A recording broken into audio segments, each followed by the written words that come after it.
थोडं जरा येईल जवळ आणि इथं उभा या हळू.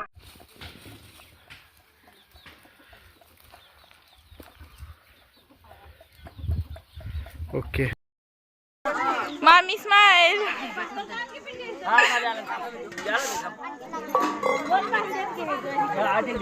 नमस्कार. महाराष्ट्रातील विविध क्षेत्रातील बातम्या झटपट आपल्या मोबाईलवर पाहण्यासाठी लगेचच सबस्क्राईब करा राष्ट्रशक्ती लाईव्ह न्यूज आणि सोबत बेल आयकॉन प्रेस करायला विसरू नका. हा नमस्कार माझं नाव सारिका संतोष पाटील. मी हराळवाडी येथे राहणारी आहे. गाईची आम्ही चोरी केली. आम्ही हाऊस म्हणून केली, लहानाची मोठी केली. कुणी आम्हाला पाळायला दिली. ती छोटीशी होती, चांगली एक 2-3 महिन्याची होती. आम्ही तिला गाब घालवली आणि तिची हाऊस म्हणून आम्ही मोठीच चोरी केली.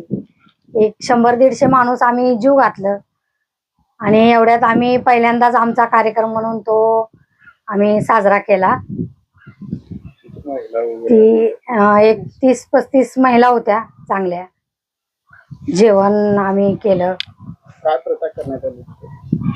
म्हणजे वटी आम्ही तिला साडी घेतली होती, तिची वटी भरली, तिच्या अंगावर साडी घालून हार ते सगळे पदार्थ आम्ही तिला ठेवले होते. प्रत्येक बायाने साड्या वगैरे आणल्या? प्रत्येक बायाने सगळ्यांनी तिला हाऊस म्हणून साडी आणली होती. खायला पण तिचा चारा होता, तो चारा त्यांना आणला. हार दांडा सगळं म्हणजे साहित्य जे लागते ते सगळं आणलं.